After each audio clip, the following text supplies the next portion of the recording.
आज इस doll toy को हम क्रश करते हैं। चलिए, ये है डॉल टॉय।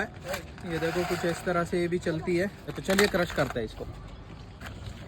ये ऐसे बिठाकर तो क्रश नहीं होगी, तो इसको एक काम करते हैं, ऐसा लिटा देते हैं।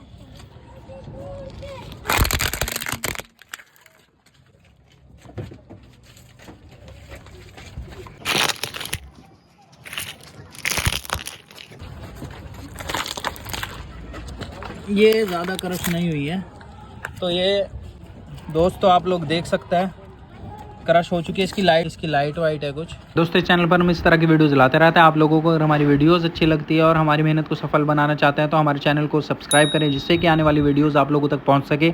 Thanks for watching.